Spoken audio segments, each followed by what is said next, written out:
मिला। 2015 विधानसभा चुनाव महागठबंधन यानी कि राजद कांग्रेस जदयू बनाम एनडीए थी, लेकिन इसमें धीरेन्द्र प्रताप सिंह ने निर्दलीय बाजी मारी और फिर बाद में 2020 में जदयू के टिकट पर चुनाव लड़े और जीत दर्ज किया। राजद को भी पर्याप्त मुस्लिम यादव वोट मिला, लेकिन अंततः नीतीश फैक्टर भारी पड़ा। इन चुनावी परिणामों से यह साफ है कि वाल्मीकि नगर सीट जदयू और भाजपा के गठबंधन अधिक मजबूत कर रहा है, लेकिन यहाँ का स्थानीय मुद्दा भी जो है उसमें इस बार नीतीश कुमार की राह आसान नहीं होगा। वाल्मीकि नगर की जनता के लिए केवल जातीय समीकरण ही मायने नहीं रखते, बल्कि कुछ अहम स्थानीय मुद्दे भी हैं जो चुनावी हवा बदल सकते हैं।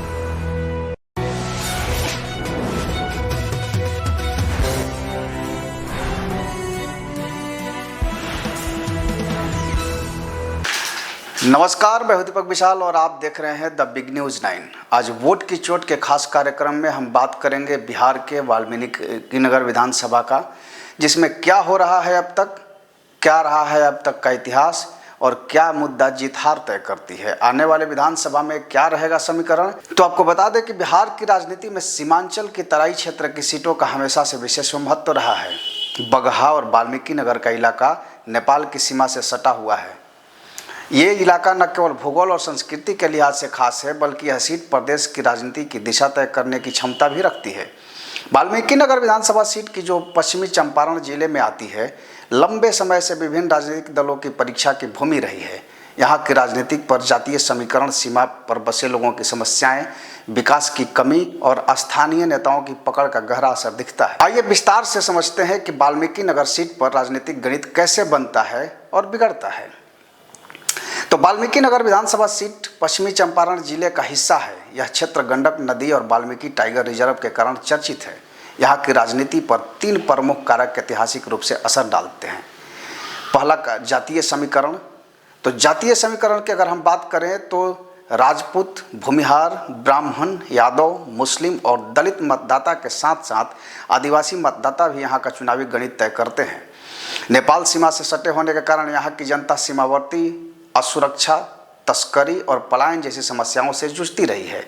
नेतृत्व की बात करें तो यह सीट पर प्रायः वही उम्मीदवार सफल रहा है जिसकी पकड़ निचले स्तर तक रही हो और जिसने स्थानीय बनाम बाहरी की बहस को खुद के ऊपर रखा हो। 1980 और 1990 के दशक में यहाँ कांग्रेस और फिर जनता दल का दबदबा रहा, लेकिन 2005 के बाद से यहाँ भाजपा और जदयू का वर्चस्व बढ़ने लगा। अगर बात करें कि यहाँ की क्या है वोटरों की संख्या, तो गणित ये कहती है कि राजपूत वोटर करीब 18 से 20% यहाँ हैं, सबसे संगठित और निर्णायक वोट बैंक है। अधिकांश चुनावों में भाजपा या जदयू के पक्ष में जाता रहा है। यादव वोटर लगभग 14 से 15% हैं, जो कि परंपरागत रूप से यादव राजद का वोट माने जाते हैं। मुस्लिम वोटर 12 से 13% ये अक्सर महागठबंधन की ओर झुकते हैं, लेकिन स्थानीय समीकरण के आधार पर मतदान वो पैटर्न बदलता है। दलित और महादलित 20 से 22%, जिसमें पासवान, मुसहर, चमार जातियों का बड़ा वोट बैंक है। इसमें पासवान वोट तो लोक जनशक्ति पार्टी रामविलास के खेमे में जाती है। वही अगर हम बात करें अन्य की, जिसमें ब्राह्मण, भूमिहार और कायस्थ है, तो ये 15% के आसपास हैं और भाजपा का कोर सपोर्टर माने जाते हैं। यहाँ की सबसे बड़ी चुनौती यही रहती है कि कौन सा गठजोड़ इन वोटों को अपने पक्ष के साथ पाता है। अगर हम बात करें पिछले चुनाव रिपोर्ट का, तो 2010 विधानसभा चुनाव में भाजपा और जदयू गठबंधन भी थे और जदयू उम्मीदवार राजेश सिंह ने जीत दर्ज की, जबकि भाजपा के सहयोगी के रूप में लाभ मिला। 2015 विधानसभा चुनाव महागठबंधन यानी कि राजद कांग्रेस जदयू बनाम एनडीए थी, लेकिन इसमें धीरेन्द्र प्रताप सिंह ने निर्दलीय बाजी मारी और फिर बाद में 2020 में जदयू के टिकट पर चुनाव लड़े और जीत दर्ज किया।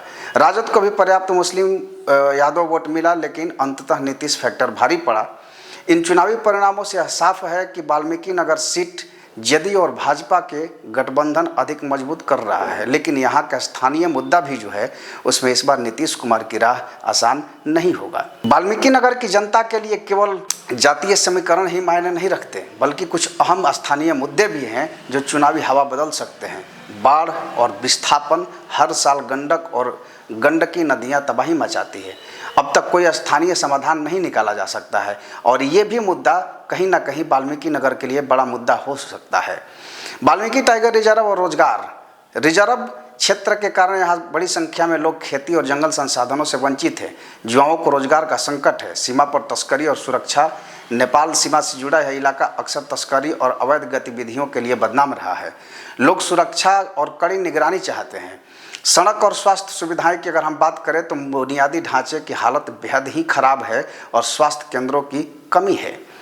शिक्षा में उच्च शिक्षा के लिए युवाओं को बेतिया या पटना पलायन करना पड़ता है। अब यहाँ क्या क्या रणनीति बन रही है। पार्टियां जनता दल यूनाइटेड की अगर हम बात करें तो नीतीश कुमार की विकास और सुशासन की छवि पर दांव है।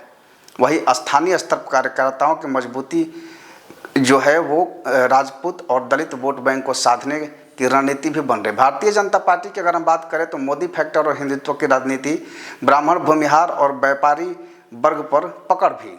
यदि सीट जदयू के खाते में रहती है तो भाजपा अपने वोटों का ट्रांसफर सुनिश्चित करने में लगी रहती है। बात करें महागठबंधन की तो यादव मुस्लिम समीकरण पर भरोसा, बेरोजगारी और महंगाई जैसे मुद्दों को हवा देना और युवाओं में तेजस्वी यादव की लोकप्रियता का सहारा है।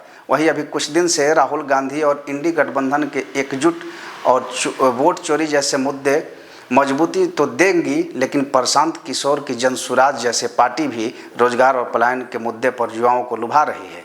अब देखना यह होगा कि आने वाला विधानसभा चुनाव में जनता किस पर कितना भरोसा करती है और किसको जिता करके विधानसभा भेजती है। आगे हम बात करेंगे बिहार के सभी विधानसभा की, और आप देखते रहिए हमारे साथ वोट का चोट, और कमेंट में ज़रूर बताइए कि आपको कार्यक्रम कैसा लगता है। तो कुल मिला के हम बात कर रहे हैं वाल्मीकि नगर जो विधानसभा क्षेत्र है वो जेडीयू अपने खेमे में अब तक रखती आई है, लेकिन क्या आगे भी रख पाएगी? क्या आरजेडी पटखनी दे पाएगी जेडीयू को, या कोई तीसरा मैदान मार ले जाएगा? तो ऐसे तमाम सवालों के साथ मैं आपको छोड़ता हूं, और एक बार फिर से हम अगले विधानसभा चुनाव के डिस्कशन पर निकलेंगे और अगले विधानसभा पर बात करेंगे कि क्या होगा, वहाँ का समीकरण किस तरह से बनेगी, वहाँ की दशा दिशा, और जनता किसको जीता करके विधानसभा पहुँचाएंगे। ऐसे तमाम खबरों को देखने के लिए बने रहिए हमारे साथ, और अगर आप हमारे चैनल पर नए हैं तो हमारे चैनल को जल्द से सब्सक्राइब कर लीजिए और ये खबर ज़्यादा से ज़्यादा लोगों तक शेयर भी कीजिए। नमस्कार।